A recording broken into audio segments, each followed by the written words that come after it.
For the first time in 10 years, the Swakop River manages to break through to the ocean.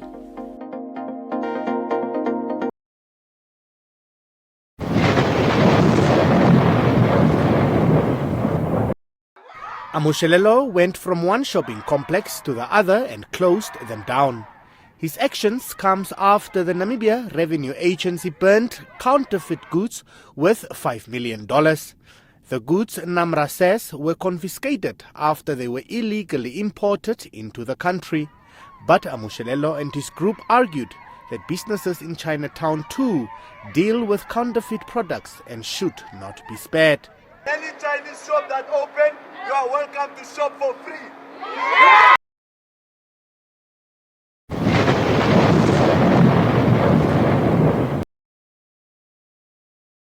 The storm caused major damage to shelters in Swakopmund compared to Walvis Bay. Roofs of structures were blown off. The wooden fence of the Independence Park in Mondesa did not survive the storm as well.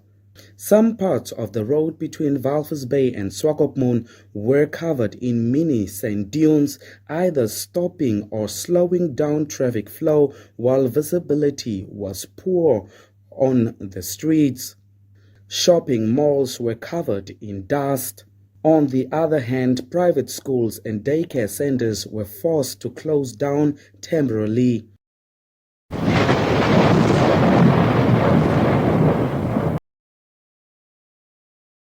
Two years ago, residents of Olukekete village in northern Namibia questioned who was funding major renovations of a homestead where Emanuela David grew up. David is accused of being the mastermind behind what is now termed Farmgate, a robbery that took place in February 2020 at President Cyril Ramaphosa's Palapala farm in Limpopo. It's understood the property in Namibia was transformed from a traditional homestead to an electrified house. People living in the village also noticed that David was driving a Mercedes-Benz SUV.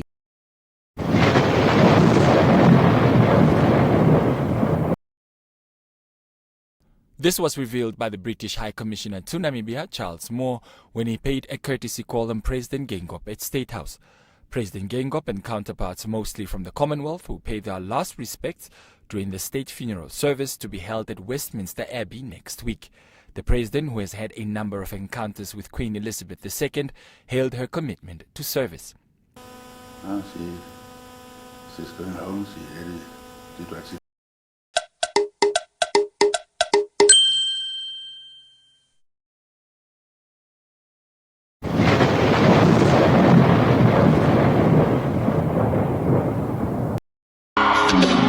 It's my first time in Namibia. So I'm about to make this shit special for real.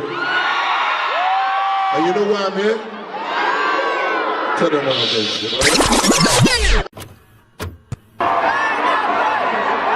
We don't cast, last, now everybody go to breakfast. Shayo,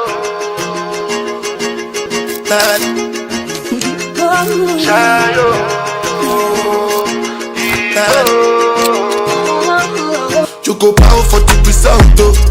Nothing to discuss, oh. Cause I did win by default and without any doubt, oh. I'm a me happy adult, oh. I no go feed the girl, it's out, oh. I'm a mind that's really dark, oh. I put my life into my job and I know I'm in trouble.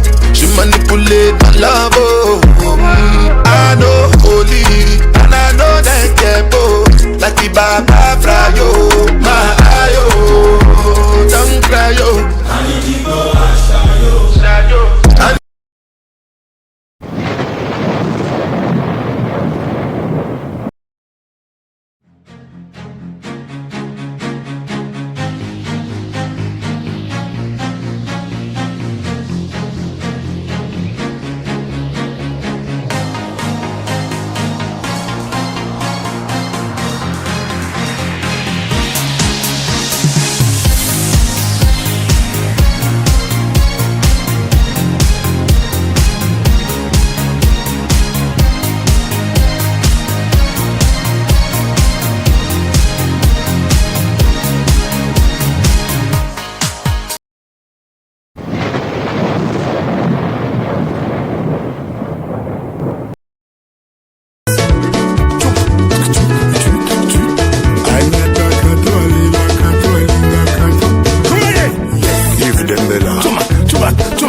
Baby.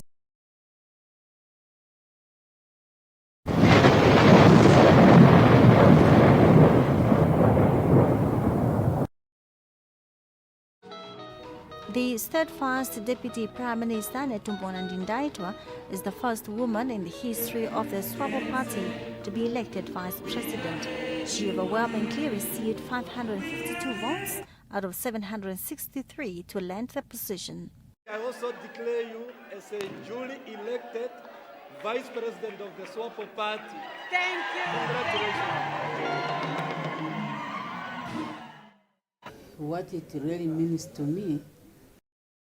She will also use her position to consolidate and promote unity within the party. However, she says this requires full cooperation from all. Let us work together. The party is ours, the country is ours, and it's us who will build our party, and it's us who will build our country.